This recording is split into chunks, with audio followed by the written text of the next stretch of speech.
حي على الفلاح.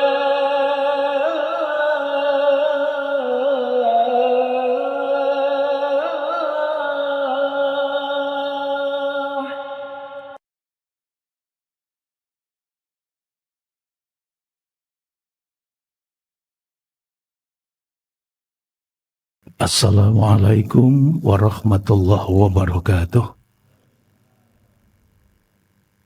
Alhamdulillah alladzi kataba nasra wa ta'yida li ibadihil mukhlisin. Inna lanansuru rusulana walladzina amanu fil hayatid dunya wa yawma yaqumul ashhad. Asyhadu an la ilaha illallah wahdahu la syarikalah wa asyhadu anna Muhammadan abduhu wa rasuluh. Allahumma salli wa sallim wa barik ala nabiyyina Muhammad wa ala alihi wa ashabihi alladhina jahadu fillahi haqqa jihadi fakataba lahum rabbuhum izzad dunya wa sya'adatal uqba yawma la yanfa'u malun wala banunun illa man atallaha biqalbin salim. Alhamdulillah, puji syukur marilah kita panjatkan kehadirat Allah Subhanahu wa ta'ala atas segala kenikmatan yang dianugerahkan oleh Allah. Pada waktu fajar yang berbahagia ini, Allah mudahkan langkah kita. Bersama-sama kita bisa hadir, bisa memenuhi jamuan istimewa undangan yang disediakan oleh Allah. Bisa melaksanakan sholat subuh secara berjamaah. Tentu dengan harapan mudah-mudahan ibadah kita ini diterima oleh Allah Subhanahu wa ta'ala. Semoga kita semua yang hadir di majelis ini, hidup kita semua diselamatkan, dimuliakan dan dibahagiakan oleh Allah Subhanahu wa ta'ala. Para jamaah, Allah telah memberikan petunjuk kepada kita bahwa umat Islam, umat Nabi Muhammad ini adalah umat yang terbaik. Panjenengan bisa pirsani di Quran surat ketiga. Surat Ali Imran, ayatnya ayat yang ke-110. Maka di situ Allah berfirman, A'udzubillahi minasyaitonir rajim. Kuntum khaira ummatin ukhrijat linnasi ta'muruna bil ma'ruf wa tanhauna 'anil munkar wa tu'minuna billah. Ada 3 hal penting yang ditunjukkan oleh Allah. Kenapa dan mengapa umat Islam di antara umat-umat yang lain menjadi umat yang terbaik? Pertama, karena umat Islam ini mengisi hidup dan kehidupannya dengan perbuatan yang baik. Diisi dengan kebaikan dan terus bertambah kebaikan. Bahkan Islam mendidik dan mengajarkan untuk fastabiqul khairat. Tidak hanya itu, tapi umat Islam juga membawa dan mengajak kepada setiap orang untuk senantiasa melakukan perbuatan-perbuatan yang baik. Umat Islam menjadi umat yang terbaik karena mampu menjalankan peran ta'muruna bil ma'ruf. Yang kedua, kenapa umat Islam ini menjadi umat yang terbaik?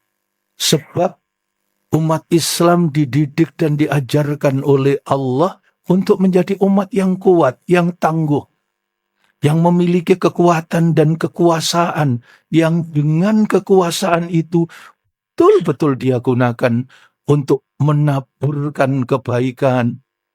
Dan tidak hanya sekedar itu, mengambil peran penting dalam kehidupan. Untuk apa? Untuk mencegah berbagai bentuk keburukan, berbagai bentuk dosa dan maksiat, berbagai bentuk kemungkaran. Maka umat Islam menjadi umat yang terbaik karena mampu menunjukkan peran terbaiknya. Wa tanhauna anil mungkar, mencegah segala bentuk kemungkaran. Dan yang ketiga, para jamaah rahimakumullah, kenapa umat Nabi Muhammad, umat Islam ini menjadi umat yang terbaik? Sebab umat Islam mampu membawa dirinya menuju kenikmatan dan kebahagiaan sempurna kehidupannya, yaitu hidup dengan keteguhan keyakinan kepada Allah. Imannya menjawab hidupnya. Maka dengan keteguhan keyakinan ini, dia akan menikmati dan merasakan kebahagiaan sempurna dalam kehidupan. Di dunia, dia merasakan kebahagiaan. Di akhirat, dia merasakan kelanjutan, kesempurnaan, kebahagiaan kehidupan yang disediakan oleh Allah di akhirat. Panjenengan bisa pirsani di Quran surat ke-41, surat Fussilat, di ayat yang ke-30. Allah tunjukkan jaminan kegembiraan dan kebahagiaan yang diberikan oleh Allah untuk orang-orang yang betul-betul dalam hidupnya meneguhkan keyakinan kepada Allah, beriman kepada Allah. A'udzu billahi minasyaitonir rajim. Innalladzina qalu rabbunallah summa istaqamu tatanazzalu alaihimul malaikatu alla takhafu wa la tahzanu wa abshiru bil jannah alladzi kuntum tu'adun. Sesungguhnya orang-orang yang betul-betul yakin kepada Allah, beriman kepada Allah, lisannya tidak pernah ragu untuk menyatakan Rabbunallah, Tuhanku adalah Allah. Kemudian apa yang dinyatakan itu betul-betul dibuktikan dalam kehidupannya terus-menerus, istiqomah. Maka Allah jaga, Allah bimbing, Allah tolong, Allah berikan petunjuk. Tatanazzalu alaihimul malaika. Allah hadirkan untuk kehidupan orang-orang beriman itu, diturunkan para malaikat. Untuk apa? Untuk meneguhkan keyakinan orang yang beriman ini kepada Allah, sehingga hidupnya dibahagiakan oleh Allah. Ayat ini mengajarkan kepada kita, kenapa orang beriman itu berbahagia. Ada dua pintu yang disediakan oleh Allah. Pintu pertama disebut dengan alla takhafu. Pintu kedua disebut dengan wala tahzanu. Orang beriman itu hidupnya bahagia. Kenapa? Sebab dia diangkat oleh Allah rasa takutnya. Orang kalau sudah diangkat oleh Allah rasa takutnya, maka dia menjadi pribadi yang merdeka, yang tidak dibelenggu, tidak diperbudak, tidak menghamba kepada apapun dan siapapun, kecuali dalam hidup hanya satu. Dia menjadi hambanya Allah. Dan orang yang menjadi hambanya Allah ini menjadi sumber kebahagiaan. Yang kedua, orang beriman dibahagiakan oleh Allah dengan cara apa? Wala tahzanu. Diangkat oleh Allah rasa sedihnya. Bagaimana Allah mengangkat rasa sedih orang-orang yang beriman? Sebab orang beriman itu mengerti dan menyadari betul. Dalam hidup ini, semua yang diberikan oleh Allah dengan sekian banyak syarat. Ada 3 syarat yang tidak akan pernah hilang. Apa? 1, yang diberikan oleh Allah untuk hidup kita pasti baik. 2, yang diberikan oleh Allah untuk hidup kita pasti benar. 3, yang diberikan oleh Allah untuk hidup kita pasti indah. Dengan arti kata yang lain, apa saja yang diberikan oleh Allah untuk hidup dan kehidupan kita, tidak ada yang salah, tidak ada yang buruk, tidak ada yang jelek. Jangankan keberadaan kita, jangankan nasib kita, jangankan keluarga, jangankan pembagian rezeki kita. Sepucuk daun yang jatuh, tidak ada yang kebetulan. Setetes air yang jatuh, tidak ada yang kebetulan. Allah tidak pernah main-main, tidak pernah asal jadi. Semua sudah ditata, diatur, dan diukur dalam ukuran yang sudah ditetapkan oleh Allah. Tidak mungkin Allah salah orang. Tidak mungkin Allah salah tempat. Tidak mungkin Allah salah waktu. Tidak mungkin Allah salah hitung. Maka dari semua yang diberikan oleh Allah pasti ada hikmah. Orang beriman bisa memetik mutiara hikmah dari setiap apapun yang diberikan oleh Allah sehingga menjadi sumber kebahagiaan. Apa hikmah yang bisa dirasakan dalam hidup dan kehidupan bagi orang yang beriman? Di antara berjuta-juta dan bermiliat-miliat hikmah yang diberikan oleh Allah atas lezatnya kekayaan iman. Maka di antara yang terpenting itu, orang beriman akan mendapatkan hikmah. Hikmah yang pertama, al-itmi'nan. Apa al-itmi'nan? Ketenangan. Orang beriman akan merasakan ketenangan dalam kehidupannya. Yang kedua, apa yang dirasakan hikmah yang diberikan oleh Allah bagi orang yang beriman? Orang beriman akan mendapatkan hikmah busyra bil jannah.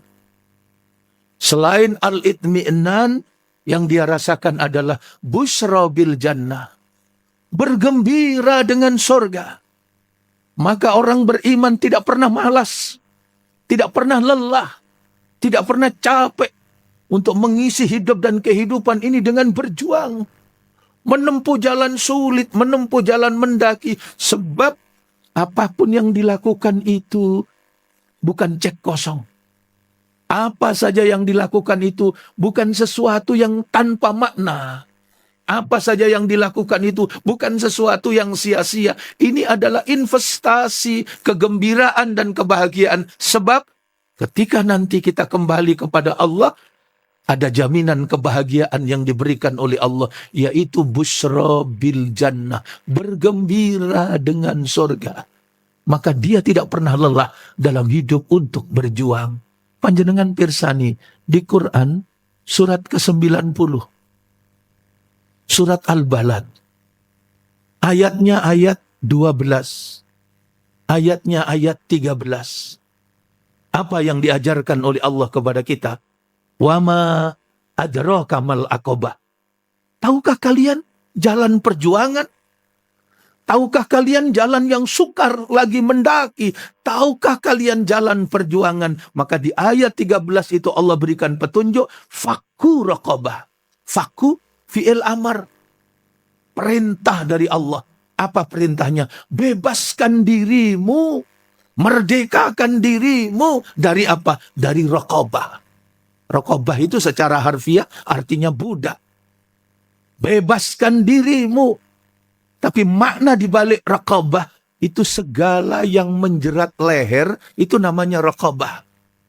Kalau uang, kalau harta, kalau jabatan yang kita inginkan dan impikan, itu kemudian menjadikan kita kehilangan rasa cinta kepada Allah. Menjadikan kita jauh dari Allah. Atau bahkan dengan itu semua menjadikan kita durhaka kepada Allah. Itu namanya raqabah. Maka Allah perintahkan, jangan engkau diperbudak oleh itu semua. Berjuanglah, tempuh jalan yang sukar, lagi mendaki. Kalau istri yang kita cintai, keluarga yang kita cintai, menjadikan kita kehilangan rasa cinta kita kepada Allah, bahkan seperti tadi, menjadikan kita manusia-manusia yang durhaka kepada Allah, maka itu namanya raqabah. Maka Allah didik dan Allah perintahkan kepada kita untuk mengisi hidup dan kehidupan ini dengan berjuang. Tidak pernah lelah. Maka bagaimana kita berjuang? Pertama, menjadikan diri kita itu menjadi pribadi-pribadi yang baik. Masyarakat yang terbaik tentu dibangun dari pribadi-pribadi yang baik. Maka dari sekian banyak hadis, Rasul mengajarkan kepada kita, siapa pribadi yang baik itu? Khairukum. Dalam sabda Rasulullah, man ta'allamal Qur'ana wa 'allama. Sebaik-baik di antara kalian adalah orang yang hidup dengan Al-Quran. Orang yang membenarkan Al-Quran Orang yang mau belajar dan mengajarkan Al-Quran. Sebab Rasul hadir di tengah-tengah kita umatnya. Itu mengajarkan kepada kita Al-Quran agar kita hidup dengan baik. Agar kita mampu membersihkan jiwa-jiwa kita. Panjenengan pirsani di Quran, surat ke-62, surat Jum'ah. Di ayat yang kedua, dengan tegas. Di situ Allah didik dan Allah ajarkan apa yang difirmankan oleh Allah. Di situ Allah menyatakan, huwallazi ba'asa fil ummiyina rasulam minhum yatslu alaihim ayatihi wa yuzakkihim. Jadi Rasul hadir di tengah-tengah kita umatnya. Tidak ada lain tugas mulia beliau. Pertama dan utama, yatslu alaihim ayatihi. Menyampaikan, membacakan, mengajarkan ayat-ayat Allah, Al-Quran. Yang dengan itu, kemudian Rasul memiliki tugas berikutnya kepada kita semua apa? Wa yuzakkihim, mentazkiyatun nafas, mempurifikasi, membersihkan jiwa-jiwa kita umatnya. Maka sungguh beruntung, sungguh bergembira dan berbahagia orang yang hidup dengan mengikuti kebenaran petunjuk yang diberikan oleh Allah, Al-Quran yang dibawa oleh Nabi Muhammad sallallahu alaihi wasallam. Dan sungguh merugi orang dalam hidupnya yang kemudian dia mencampakkan kebenaran petunjuk yang diberikan oleh Allah dan kemudian dia hidup semau-maunya memperturutkan syahwatnya. Panjenengan bisa pirsani di Quran surat ke-17, surat Al-Isra, ayatnya ayat 105. Maka di situ ditegaskan oleh Allah. Apa yang ditegaskan oleh Allah dalam firman ini? Allah menyatakan, wabil haqqi anzalnahu wabil haqqi nazal. Wa ma arsalnaka illa mubashshiraw wa nadhira. Allah yang menyatakan, aku turunkan Al-Quran ini dengan cara yang benar. Pertama. Yang kedua, dan semua ayat-ayat Al-Quran ini isinya adalah kebenaran. Dan aku utus Nabi Muhammad sallallahu alaihi wasallam, penutup para nabi dan rasul, dengan membawa Al-Quran. Tidak ada lain tugas beliau. Wa ma arsalnaka illa mubashshiraw wa nadhira. Rasul hadir dalam rangka menggembirakan, memberikan kabar gembira dan kebahagiaan bagi siapa? Bagi orang yang hidupnya benar, mengikuti kebenaran petunjuk yang diberikan oleh Allah. Bagi siapa? Bagi orang yang tertib dan teratur dalam hidupnya, mengikuti aturan kebenaran petunjuk yang diberikan oleh Allah. Sekaligus yang kedua, apa tugas Rasul? Menyelamatkan umat dengan cara apa? Wa nadhira, memberi peringatan supaya dalam hidup tidak memperturutkan syahwat, mengikuti hawa nafsunya. Sebab ketika itu menjadi pilihan hidupnya, yang terjadi apa? Dijamin, dipastikan dalam hidup dia akan mendapatkan ketimpangan dan kerusakan. Panjenengan pirsani di Quran, surat ke-23, surat Al-Mu'minun, ayatnya ayat yang ke-71. Maka di situ Allah tunjukkan, walawit taba'al haqqu ahwa'ahum lafasadatis samawati wal ard wa man fihinna bal atainahum bidzikrihim fahum an dzikrihim mu'ridun. Kalau kebenaran dalam hidup, manusia itu menggunakan ukuran syahwatnya, kalau kebenaran itu diukur menurut hawa nafsunya, maka Allah ingatkan, lafasadatis samawati wal ard, pasti akan terjadi kerusakan. Mana yang rusak? Apa yang ada di langit. Mana yang rusak? Apa yang ada di hamparan bumi yang aku sediakan untuk hidup dan kehidupan kalian. Mana yang rusak? Wa man fihinna. Dan apa saja yang ada di antara keduanya, rusak semua. Ketika manusia hidup, memperturutkan dan menggunakan ukuran hawa nafsunya. Maka Allah ingatkan, bal atainahum bidzikrihim. Bukankah aku telah berikan kepada kalian Al-Quran? Bal atainahum bidzikrihim. Bukankah aku telah berikan kepada kalian petunjuk? Tetapi sayangnya banyak manusia yang berpaling dari petunjuk yang diberikan oleh Allah. Maka umat yang terbaik itu akan terbentuk dan terwujud ketika apa? Kita hidup dengan menggunakan petunjuk kebenaran yang diberikan oleh Allah, yaitu Al-Quran. Tidak hanya secara pribadi, tapi kemudian berkembang menjadi terbaik dalam apa? Dalam membangun kehidupan miniatur masyarakat kecil, yaitu keluarga. Kemudian sekup masyarakat yang lebih luas, yaitu dalam kehidupan bermasyarakat. Bagaimana keluarga yang terbaik? Maka keluarga yang terbaik diberikan petunjuk oleh Allah. Panjenengan pirsani di Quran. Surat ke-66. Surat At-Tahrim. Ayatnya ayat yang ke-6. Maka di situ Allah tunjukkan kepada kita. Apa yang ditunjukkan oleh Allah? Ya ayyuhalladzina amanu ku anfusakum wa ahlikum naro.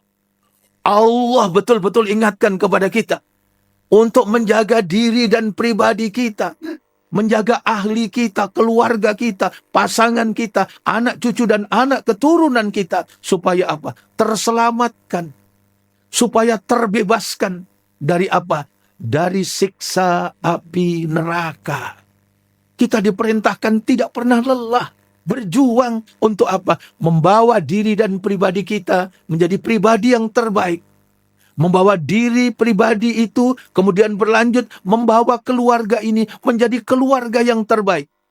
Yaitu didasarkan petunjuk yang diberikan oleh Allah. Hidup dengan kebenaran yang diturunkan oleh Allah. Sehingga kemudian itu menjadi kata kunci istimewanya umat Nabi Muhammad.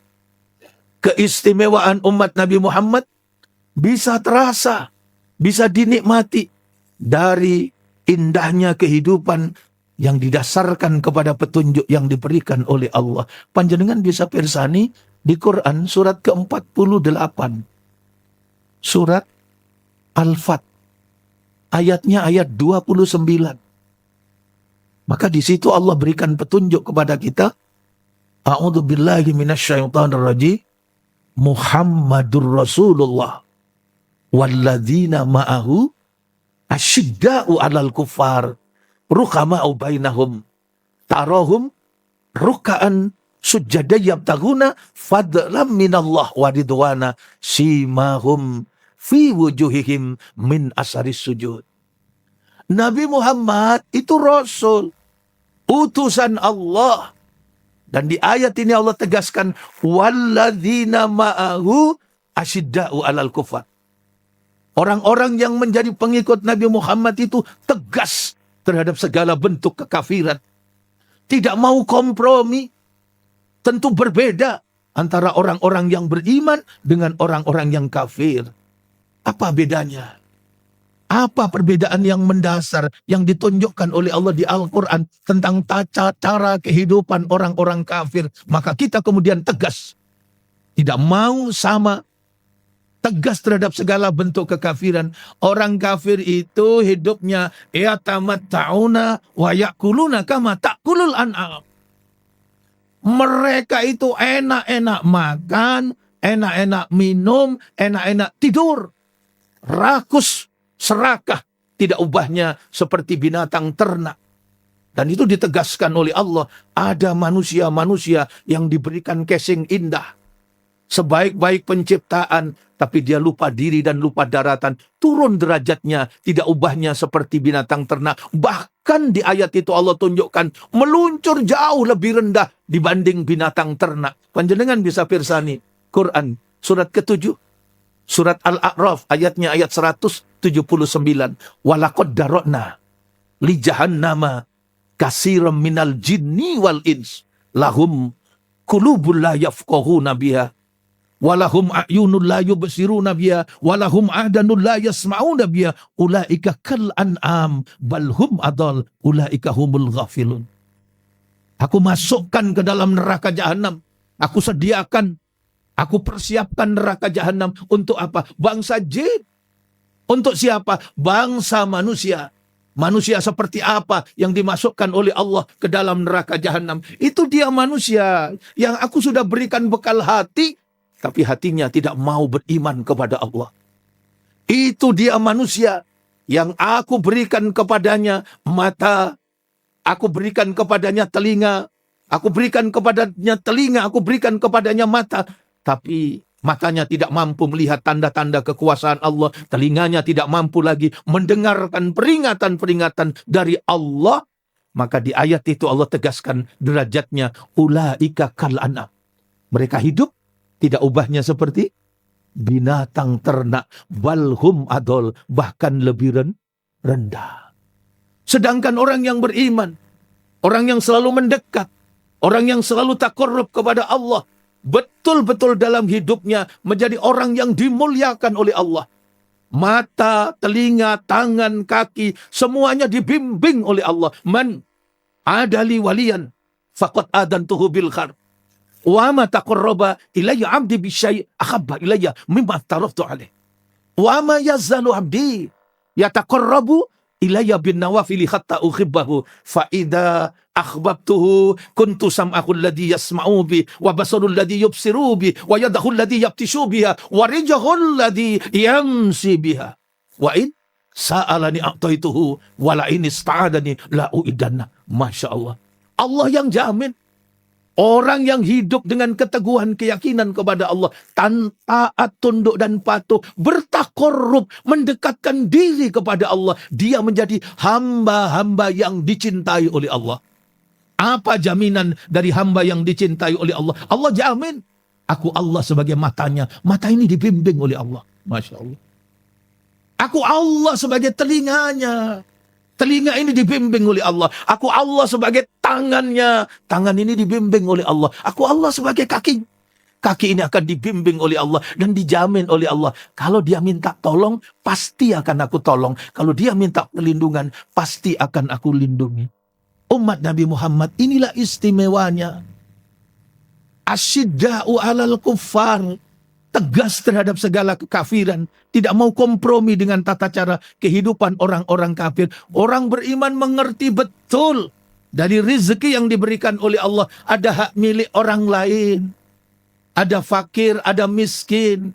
Maka dia memberikan kontribusi terbaik dalam hidup dan kehidupannya. Betul, hidup memang syarat dengan kebutuhan. Sandang, pangan, papan. Tapi bukan karena itu semua kemudian menjadi lupa diri dan lupa daratan. Kemudian hidup dengan cara menghalalkan segala cara. Maka yang kedua, istimewanya umat Nabi Muhammad. Ruhama'u bainahum. Betul-betul hidupnya nikmat. Nyaman. Hidupnya damai, tenang dan tentram. Sebab apa? Hidup marhamah. Hidup penuh rahmah. Hidup penuh kasih sayang. Dia memainkan peran terbaik. Memberikan kemanfaatan terindah dalam mengisi hidup dan kehidupannya. Panjenengan bisa pirsani di Quran surat ketiga. Surat Ali Imran. Ayatnya ayat 159. Inilah hidup marhamah. Hidup penuh rahmah. Ruhama'u bainahum. Mereka hidup dengan landasan penuh kasih sayang di antara sesama mereka. Fabima rahmatin minallahi lintalahum. Walau kunta faddan ghalidhal qalbi lang faddu min khawlik. Fa'fu anhum wastaghfir lahum wasyawirhum fil fa idza azamta fatawakkal 'ala Allah.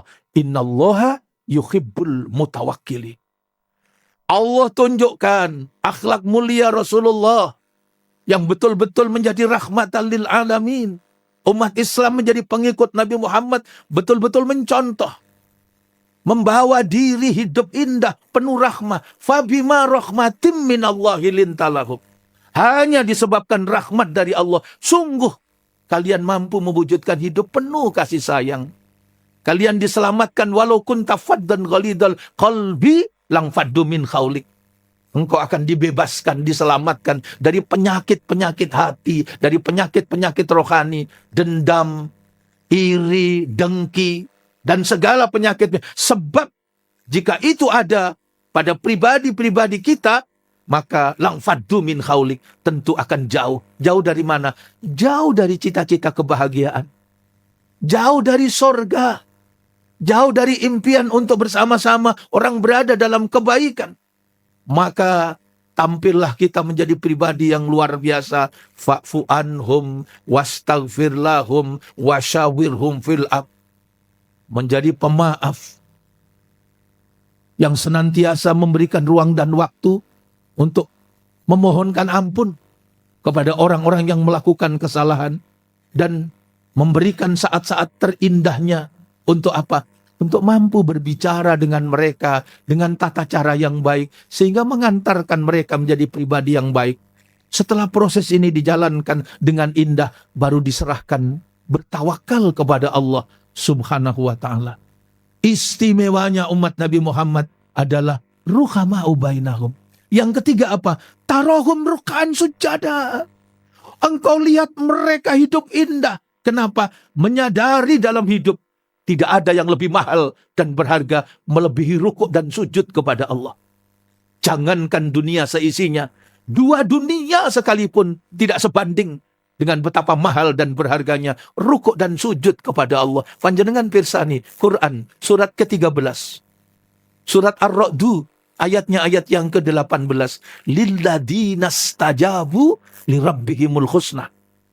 Walladina lam yastajibu lahu law anna lahum ma fil ardi jami'a wa mislahu ma'ahu laftadau bih. Ulaika lahum syu'ul hisab wa ma'wahum jahannam. Masya Allah.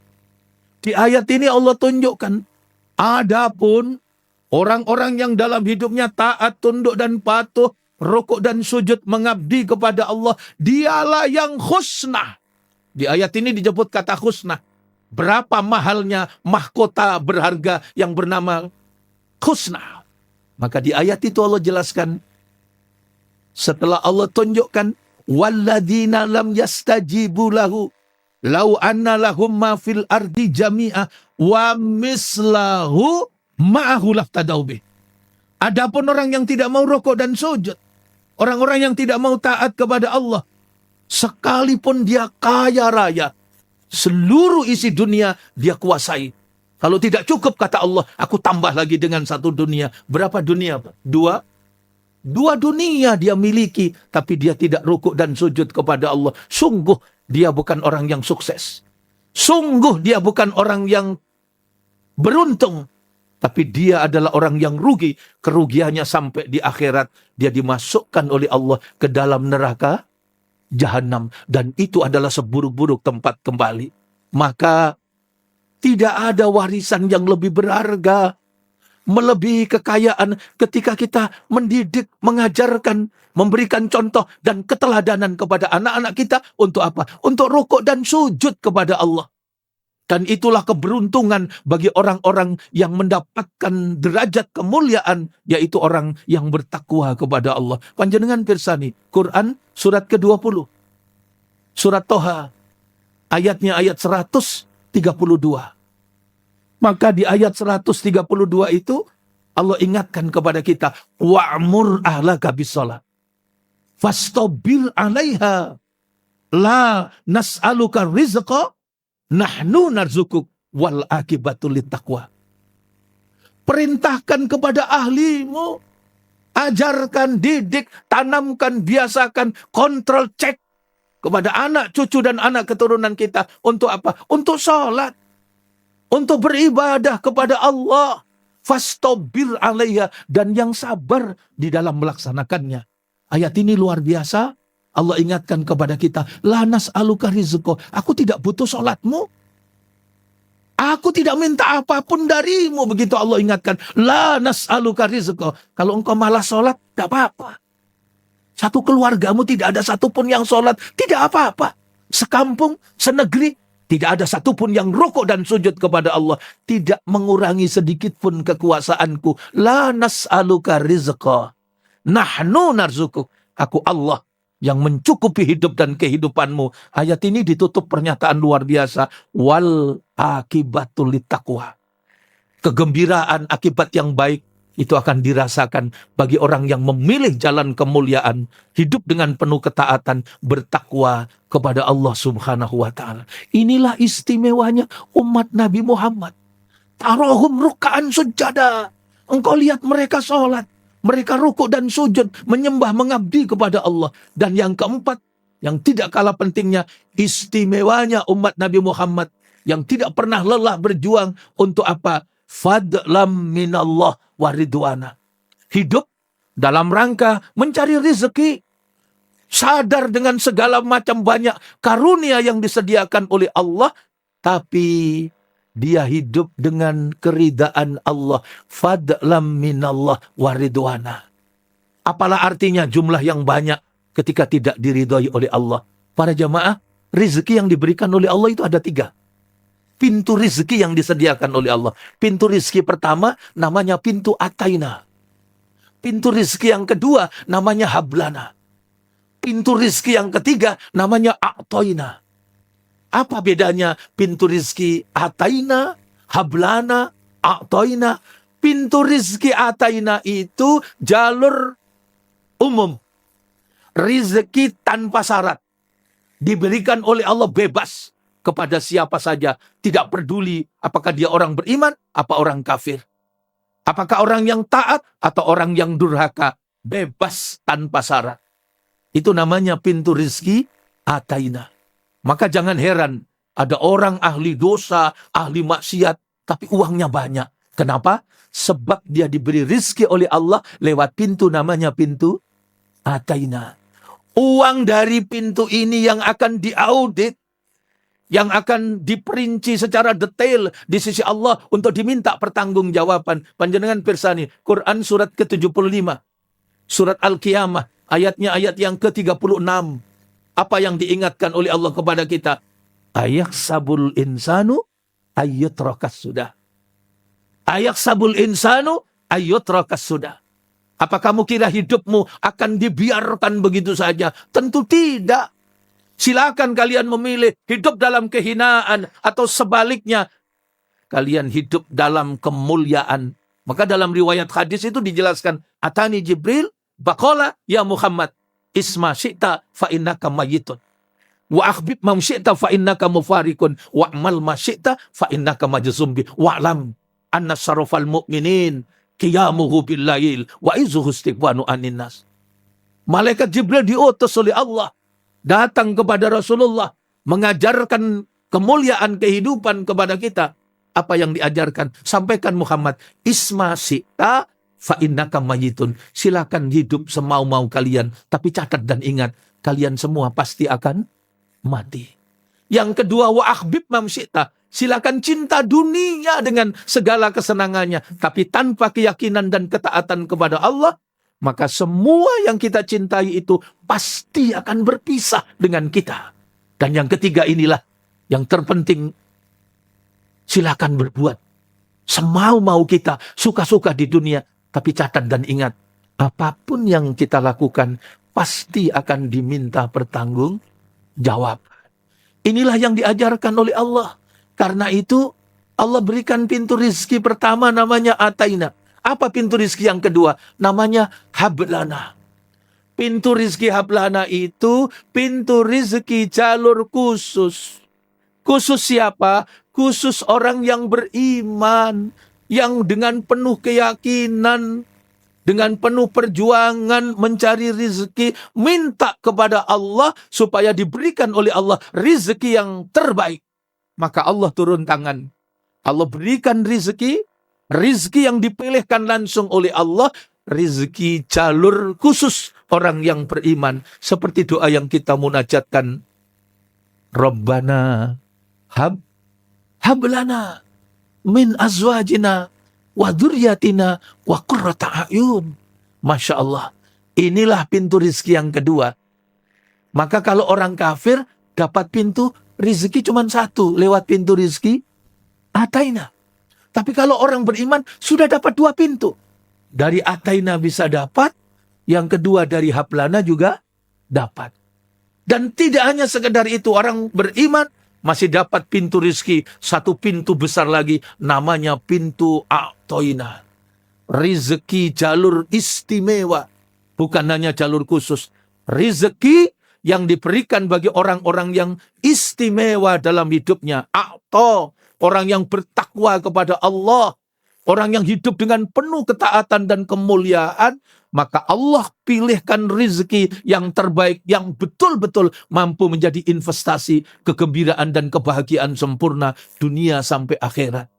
Dilipat gandakan, bukan hanya 2 kali, bukan hanya 10 kali, bukan hanya 7 kali, tapi diberikan balasan oleh Allah di akhirat berkali-kali lipat, bahkan 700 kali lipat. Tidak cukup hanya itu, ayat itu ditutup dengan pernyataan Allah, wallahu yudhaifu liman yasha. Berapa kali lipat itu adalah rahasia kasih sayang Allah. Panjenengan pirsani rezeki a'toina ini di Quran surat ke-65, surat At-Tolak. Di ayat yang agak panjang itu, di penghujung ayat yang kedua, nyambung ke ayat yang ketiga itu. Wa may yattaqillaha yaj'al lahu makhraja wa yarzuqhu min haitsu la yahtasib. Barang siapa yang bertakwa kepada Allah, maka Allah jamin yaj'al lahu makhraja. Aku selesaikan, aku tuntaskan, aku berikan solusi sempurna dari setiap persoalan hidup dan kehidupannya. Ingat, ini bukan permasalahan dunia saja, tapi dunia sampai akhirat. Wa yarzuquhu, dan aku limpahkan kepadanya rizki yang ditunjukkan oleh Allah tanpa batas, min haitsu la yahtasib, dari jalan yang tidak disangka-sangka. Mudah-mudahan umur kita ini barokah. Allah berikan kepada kita hikmah, ilmu yang bermanfaat, yang dengan ilmu itu menuntun kita semua menjadi hamba yang mampu beramal soleh, mampu mengisi hidup dan kehidupan dengan penuh ridho dari Allah Subhanahu wa Ta'ala, menjadikan kita semua umur yang diberkahi oleh Allah, ahli ibadah, ahli ilmu, ahli berbuat kebaikan. Dan kita mohonkan kepada Allah agar anak cucu, anak keturunan kita dijaga dan dilindungi oleh Allah. Cita-cita kemuliaannya diijabahi oleh Allah. Dibahagiakanlah hidupnya sempurna dalam kebahagiaan di dunia sampai dengan kebahagiaan hidup di akhirat. Terakhir, keistimewaan umat Nabi Muhammad dari surat ke-48 surat Al-Fat ayat 29 tadi, simahum fi wujuhihim min asari sujud. Sujudnya, sholatnya mampu memberikan sibghah, bekas tanda sujud, mewarnai hidupnya. Tentu berbeda orang yang rukuk dan sujud dengan orang yang tidak rukuk dan sujud. Orang yang rukuk dan sujud memiliki sajadah panjang dalam kehidupan, maka apapun yang dilakukan itu betul-betul diwarnai rukuk dan sujudnya kepada Allah. Ketika ke pasar, ketika ke kantor, ketika ke sekolah, ke kampus, dia tidak hanya menyadari itu sebagai sebuah kegiatan pekerjaan, tapi itu adalah sebuah ibadah besar, bahkan dinilai jihad di jalan Allah. Maka tidak mungkin dia menyalahgunakan jabatan, tidak mungkin dia menipu, tidak mungkin dia mengurangi timbangan. Simahum fi wujuhihim min asari sujud. Nampak indah kehidupannya karena sholatnya mewarnai hidup dan kehidupannya. Marilah kita sempurnakan majelis ini dengan munajat kepada Allah Subhanahu wa Ta'ala. Semoga apa yang kita munajatkan ini dikabulkan oleh Allah, diijabah oleh Allah Subhanahu wa Ta'ala. Hamdan syakirin, hamdan naimin, hamdan yuhafi ni'amahu wa yukafi mazidah. Ya Rabbana lakal hamdu kama yanbaghi li jalali wajhikal karim wa adimi sultani. Allahumma salli wa sallim wa barik ala Muhammad walhamdulillahi rabbil alamin.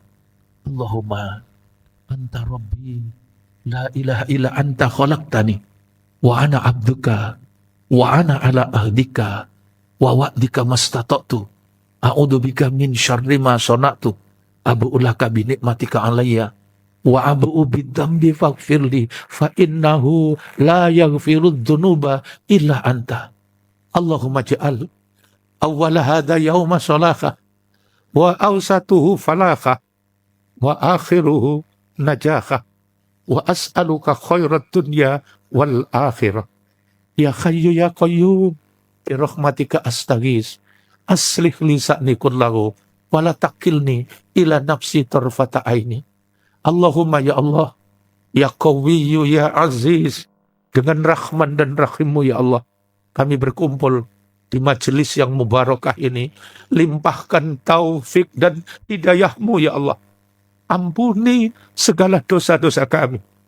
Ampuni kami ya Allah, jika dengan segala ketergesaan kami, jika dengan tanpa kesabaran kami sering menyakitkan dan melukai hati orang lain. Utamanya kepada pasangan yang kami cintai, anak-anak yang kami sayangi, yang Engkau amanahkan kepada kami. Atau bahkan jika mungkin ya Allah, sebagai anak, ada perbuatan yang Kau hitung sebagai perbuatan anak yang durhaka kepada kedua orang tua. Kami takut, mohon perlindungan kepada Engkau ya Allah, dari umur yang tidak barokah, dari ilmu yang tidak bermanfaat, dari keluarga yang tidak sakinah, dari anak-anak yang tidak soleh dan solehah. Kami pun takut, mohon perlindungan kepada Engkau ya Allah, dari doa demi doa yang kami panjatkan, yang ternyata tidak lagi Engkau dengarkan. Rabbana zalamna anfusana wa illa taghfir lana wa tarhamna lanakunanna minal khasirin. Rabbana hab lana min azwajina wa dzurriyyatina wa qurrata a'yun waj'alna lil muttaqina imama. Rabbana atina fid dunya hasanah wa fil akhirati hasanah wa qina adzabannar walhamdulillahi rabbil alamin. Para jamaah, terima kasih atas segala perhatian, mohon maaf atas segala kekurangan. Doa kafaratul majelis. Subhanakallahumma wa bihamdika asyhadu an la ilaha illa anta astaghfiruka wa atubu ilaik. Assalamualaikum warahmatullahi wabarakatuh.